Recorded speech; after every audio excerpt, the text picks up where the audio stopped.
Welcome back to another video. I thought I'd share my experiences using camera batteries over the years, and this will mainly include the third-party batteries, just a general chit-chat rather than a technical test. One thing to note about overstating the capacity on the battery is that a lot of makers do this, and it's usually a sign that it's not a particularly good battery.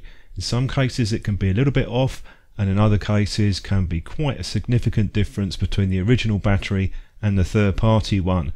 The Innovate battery I've got on the right is quoted at 700 mAh, and the X Pro would probably be around about 900 or 850, so do take that into account when you're looking at batteries. Another common problem is storage. This particular cell I left for a couple of years, I forgot about it, and I only get about 20 shots out of this, so in effect it's of no use to me at all. No reflection on that particular brand because it isn't a bad cell. I have used different ones from that maker and they've generally been okay. When you're looking at the original batteries, they are a lot more expensive, but also there's some information out there which isn't necessarily accurate.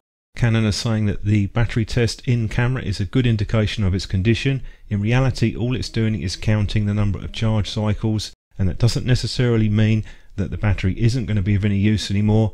In fact, this cell at the bottom, I can get pretty much 90% of the original battery capacity. So don't rely on that, it can be quite misleading, and also you can end up throwing out batteries that are actually fine, there's nothing wrong with them. As far as charging cells, I don't let them run right down, about 20-30% I charge them. I'm not sure anyone's going to charge a battery after just a few shots. If you want to test a cell, what you need to do is run it right the way down and use a charger like this which has a display which counts the capacity put into the battery. It's fairly accurate, not as accurate as the USB tester that I have, but it's close enough that it will give you a good indication of its overall condition. Or you can use the USB tester either with a charger or if you're charging in camera, and you'll get a pretty good idea of the actual capacity of the battery. If it's significantly lower than the original capacity, then you know that the battery is quite worn. Another tip that I have is to mark the cells with stickers so that you know which batch of batteries you've had. That's always a good idea because if you don't rotate the cells and charge them, then they can degrade over time. There are obvious reasons why third-party batteries are so common and popular, and that is partly down to the price.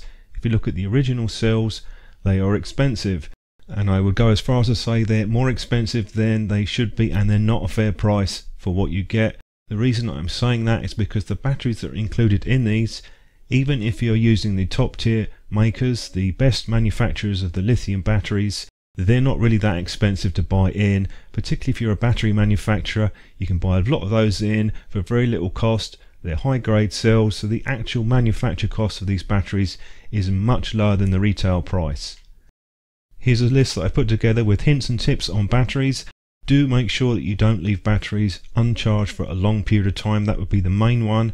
And also dig around, have a look at the third-party makers because they can offer some good quality batteries. It's true that it can be pretty mixed as well. There are some poor quality ones out there, but considering the cost savings, I think it's worth looking at them. Thanks for watching the video, do appreciate it, and I'll catch you soon.